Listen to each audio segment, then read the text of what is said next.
Hello YouTube, welcome back to Wolfman of the Movies. We've got 5 movies to hit you with.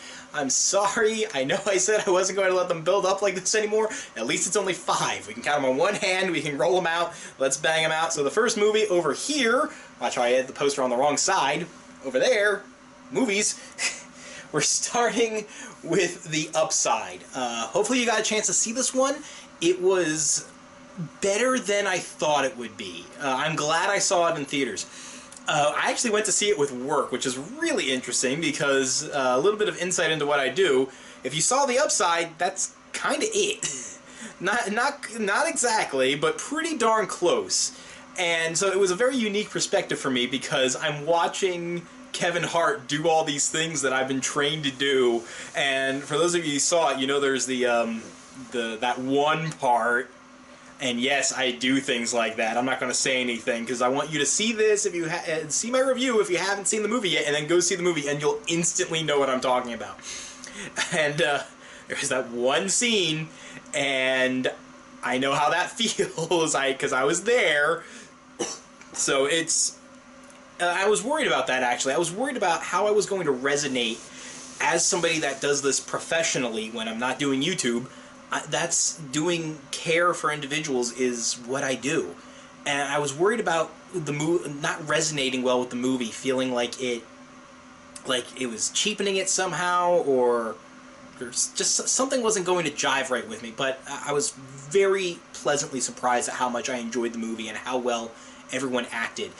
Parts of it felt like there were aspects of it that were cut. I'm sure cut for runtime, but it felt like there were things that the movie wanted to do more, dive into deeper, and they just weren't there. Maybe they'll be in, like, deleted scenes or special features or something. Like, there's one scene where, oh, his name, the actor, the guy, Bryan Cranston. Bryan Cranston, gets, like, soup or coffee spilled on him. And it's meant to be a dramatic scene,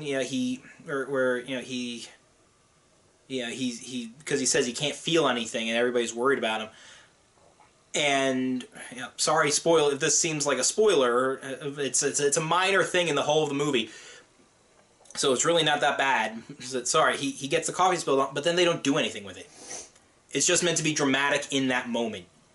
But I felt like I could imagine them having like a hospital scene later or something, where Kevin Hart like runs to the emergency room. I feel like there was more that got hit, that fell on the cutting room floor. And I felt that a couple of times through the movie. But that doesn't weaken it. It's still a very good, enjoyable film. So The Upside, very good movie. I really enjoyed it. So that was the first one. Next, I went to see The Lego Movie, Part 2. And I'll be honest, when I saw that, I was still, I made it clear in other videos, I was dealing with some serious depression issues through the month of February. When I saw the Lego Movie, I was still kind of in that dark space, so I don't feel like I gave the Lego... Oh, really quick, The Upside, looking back on it, yeah, 8 out of 10. Like I said, the cutting room floor things, that was an issue. But no, I'll Upside 9 out of 10. 9 out of 10. That's what I'm sticking to. 9 out of 10 for that. Back to the Lego Movie. The Lego Movie, like I said, my depression. I felt like I wasn't giving it its fair due. So I'm definitely trying to look back at it in my mind through a proper lens to give it its fair cut. The first Lego Movie was definitely stronger, I think. But this was a really solid follow-up. It was fun. It was funny. It was the way that it was self-referential was just phenomenal and made jokes that I never would have anticipated they'd go to. Just the way that it was attacking itself and attacking, the Lego fan base and what kind of people use Legos and play with them and have fun with them, and like what it means to a child and to an adult. And I say attacking in like a loving way. Like they were taking jabs at itself and the fan base, and it was just so much fun. It was really a very enjoyable movie. So trying to look through it through a proper lens and not the sad boy lens that I was kind of watching it under I had so much fun watching it, though. Solid 8 out of 10 for the Lego Movie. That was just so much fun, and I loved every minute of it. I really did, but 8 out of 10 for the Lego Movie.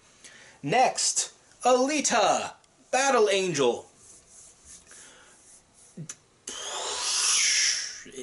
The visuals, my God. I've seen like behind the scenes things for this movie, and this is a marvel. This movie is a technical masterpiece. It was gorgeous to look at. The acting was, you were very invested in the story. Here's my problem with it, though, and it's similar to the problem I had with Ghost in the Shell. My knowledge of Aleta moving into this live-action movie was minimal. I mean, the first time that I was even made aware of Aleta, outside of the fact that I knew a manga existed, was actually Ellie and I love watching AMV Hell, and we realized there was a reference to it in AMV Hell. So I knew that Aleta had an anime, or at least it had like a movie, or it was a short or an OVA, or whatever exists animation-wise for Aleta. I knew it existed, but my knowledge base overall on Aleta was minimal. And similar to Ghost in the Shell, I feel like the movie wanted to be accessible to all people, but going in with some foreknowledge really probably would have gone a long way for me.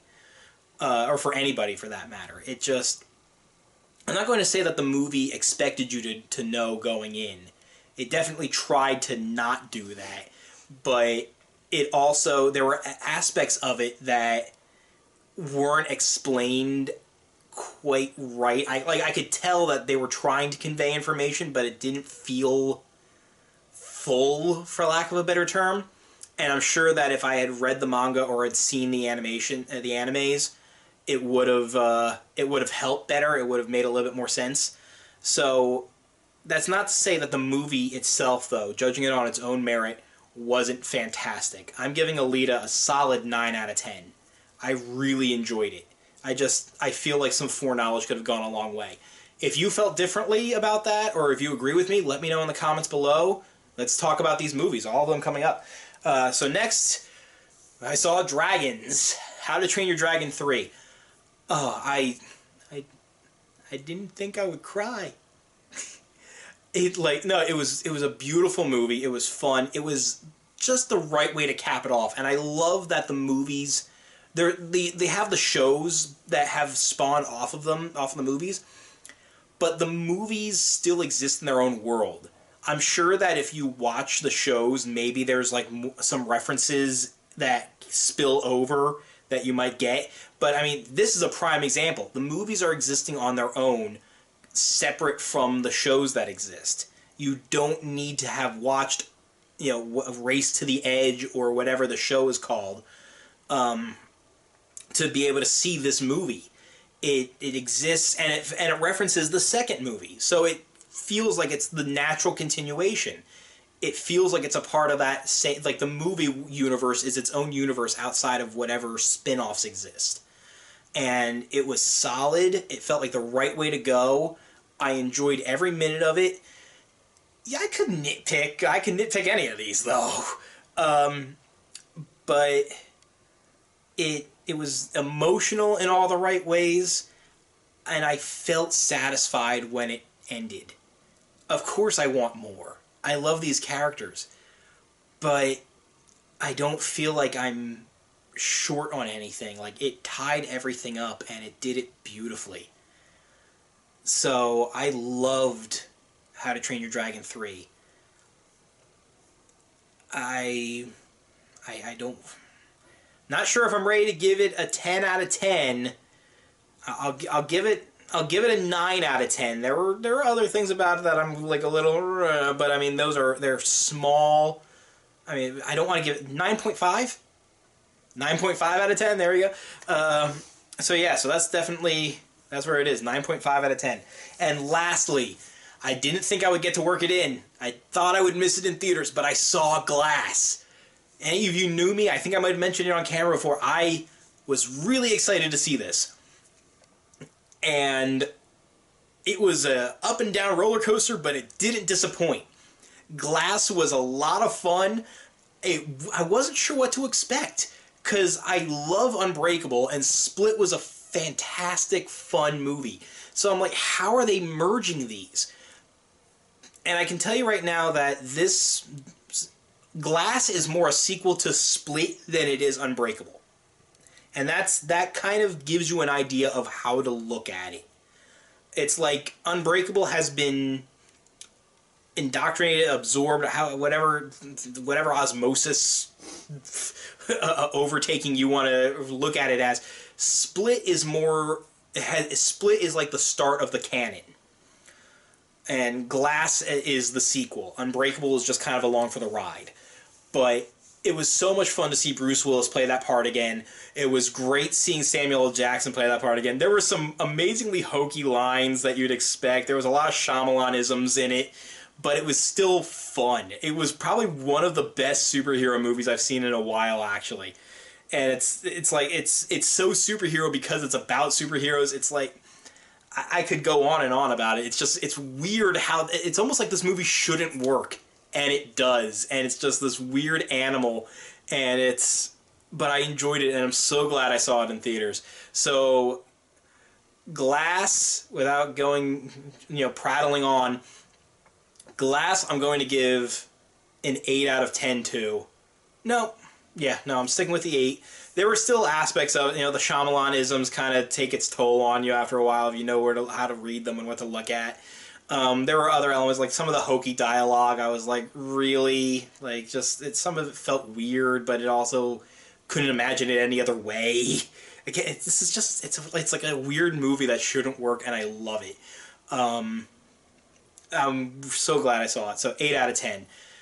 So, those are the 5 movies. So, let me go through them again. Come back here. Upside. What did I give the Upside again? 9 out of 10? This is the final. This is the final. This is what we're going with. Upside. 9 out of 10. Lego Movie. I'm trying to remember what I said. Alright. Upside. 9 out of 10. Lego Movie. 8 out of 10. Aleta. 8 out of 10. Dragons. 9.5. And Glass. 8 out of 10. Those are the finals. That's what I'm sticking with. Let me know in the comments below what you thought of these movies. And we'll see you at the next show. Take care.